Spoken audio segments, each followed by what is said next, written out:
Welcome back to Toon Room. Today, we're going to grab our slice of pizza, get ready to say cowabunga, because we're talking about the heroes in the half shell. That's right, some of my favorite characters, the Teenage Mutant Ninja Turtles.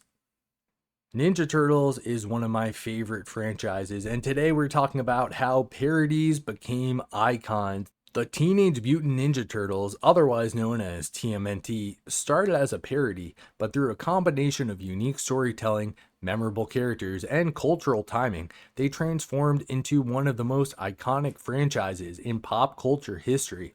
The humble and humorous origins, a parody of comic book tropes. The TMNT were created by Kevin Eastman and Peter Laird in 1984, originally as a parody of the popular comic book trends of the time, especially the darker, more serious superhero comics that were emerging. They wanted to poke fun at the intense and brooding nature of superhero stories by combining elements of action, humor, and absurdity.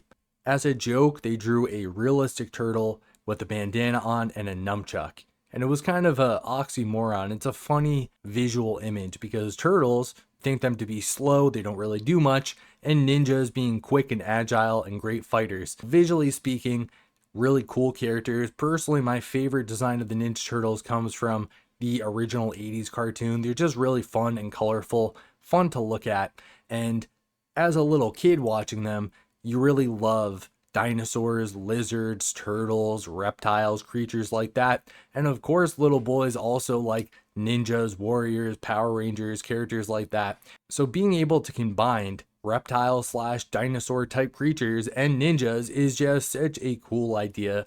Very unique and distinct visually. They stand out apart from the likes of Batman, Superman, Spider-Man, the X-Men, the Ninja Turtles, giant anthropomorphic turtles. They just really stand in their own right, and I think the characters have a lot of heart and humor to them as well. The creation of the Turtles. Eastman and Laird initially created the Turtles as an intentionally ridiculous concept, a group of four anthropomorphic turtles who are trained in ninjutsu and fight crime in New York City. The concept was initially a humorous and exaggerated take on popular tropes, like the street level superhero, the vigilante, and the hidden crime fighting dojo. The name. The Teenage Mutant Ninja Turtles name itself was absurd, which was exactly the point. They wanted something so outlandish and over the top that it would stand in stark contrast to the grim and gritty comics that dominated the market at the time. Even the characters' personalities, each one with their own unique quirks, broke the mold from what readers would expect from action heroes. A surprising hit, turning parody into popularity.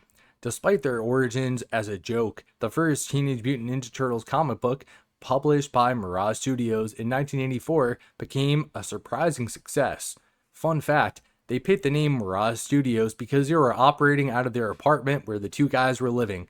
It was called Mirage because there was really no studio, just two guys sitting in their living room making comics. I really like that. The comic itself had a gritty underground feel with elements of humor and dark satire, which resonated with readers. Although it was initially a small independent comic, it caught the attention of fans who enjoyed its unique mix of action, comedy, and absurdity. The appeal. The Turtles were not only funny, but also surprisingly well crafted. The mixture of martial arts, mutant creatures, and quirky personalities turned out to be a perfect combination for storytelling. The contrast between their ridiculous names and their ninja skills created a sense of fun, but the comics also had depth and adventure that made them appealing to a broad audience. I think the Ninja Turtles, you could put them in so many different adaptations and iterations, and they could be equally great. From comic to cartoons, mainstream success. The next major step in the Turtles' journey came in 1987 when the franchise expanded into an animated cartoon show. This is where the TMNT began to evolve beyond their origins as a parody and became a mainstream phenomenon. The 80s cartoon. In 1987, the animated series shifted the tone of the Turtles from their gritty comic book origins to a more family friendly comedic direction. The Turtles, still fighting evil, now had vibrant personalities that made them much more relatable to kids. The show also had more humor, less violence, and colorful visuals, which was much more palatable for a young audience. This change in tone made the Turtles marketable as a children's franchise, launching them into the global spotlight. Catchphrases and merchandise. With their personalities and distinctive catchphrases, Cowabunga and Turtle Power, the Turtles quickly became beloved characters.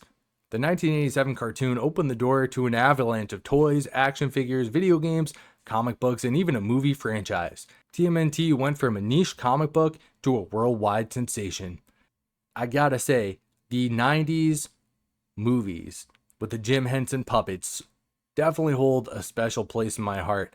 The first one is by far my favorite, but those movies were just so much fun to watch as a kid and even fun to rewatch when you're a little bit older. The first movie definitely got a little darker at times, yet it really maintained a lot of humor, some good action scenes, and I found it impressive how, even in those costumes, they were able to pull off all those stunts and fight moves. Evolution and longevity, reinventing themselves. While they started off as a parody, the TMNT franchise managed to evolve in a way that kept them relevant for decades. Over time, they reinvented themselves in various forms, and each reimagining built on the foundation to their success. The movies. The 1990 live-action film became a massive hit, showing that there was more to the Turtles than just a kid's cartoon. It brought back some of the darker tones from the original comic, while still appealing to families. This movie sparked more sequels and solidified the Turtles as a cultural mainstay. Comics and TV. The franchise also continued to develop new comics, oftentimes with more serious and mature themes, and reboots of the TV series, most notably the 2003 and 2012 animated series. Each iteration built on the Turtles' core concept while adapting them to contemporary tastes and times. Iconic characters and cultural impact.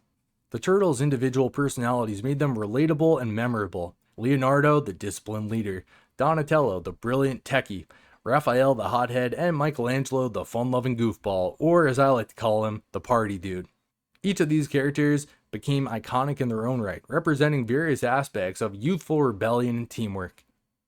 Merchandising. From lunchboxes to video games, TMNT's branding extended far beyond the comics and TV shows. The toys in particular became a huge part of kids' lives in the 80s and early 90s. The Turtles were everywhere, becoming the face of pop culture for an entire generation. The Turtles have had quite a few fun video games over the years as well. I remember playing the old arcade games as a little kid and enjoying Shredder's Revenge, which was a great callback to those games. Believe that one came out a few years ago. If you haven't, check it out. It's a lot of fun, it's multiplayer, and it really brings you back to playing that classic arcade style beat 'em up side scroller. The legacy, still parody, but also iconic. In the years since their creation, the TMNT have maintained their status as cultural icons. The franchise has never fully abandoned its roots in humor, even if it has taken on more serious elements in certain versions. The cool thing about the Turtles, like the 80s cartoon, they can be very child friendly, yet if you pick up a comic book, for example, The Last Ronin, really recommend that one. Fun story, a lot darker, more grittier. They could kind of play both sides of the fence depending on what atmosphere you want to put them in. Their ongoing popularity speaks to the core of their creation, a funny, clever, and slightly absurd concept that taps into the universal desire for fun and adventure. The Turtles' ability to adapt and reinvent themselves while maintaining their core identity has ensured their place as icons of pop culture. The Turtles are just a lot of fun. When they're fighting Shredder in the foot, they're going to space. You could do so much with them, fighting the Krang, hopping over to Dimension X, teaming up with April or Casey, and of course Master Splinter. Just so many great characters, and I think at the heart of the TMNT is just the theme of brotherhood. They are all a family, they love each other, even though they drive each other nuts, they all work together. They are one big happy family with, of course, Master Splinter, who is essentially their father, the man who raised them and, of course, taught them in the ninja ways. In conclusion, while the TMNT started as a parody of comic book trends, their unique mix of humor, action, and heart transformed them into an endearing cultural phenomenon. Their success lies not just in their parody roots, but also how they have evolved and expanded while staying true to their absurd, fun-loving spirit. Over all these years, they've become more than just a parody. They've become a beloved part of pop culture history, with a legacy that continues to entertain new generations. Well, that's it for this one, guys. Don't forget to hit like if you love cartoons. Thanks for watching, and don't forget to tune in next time.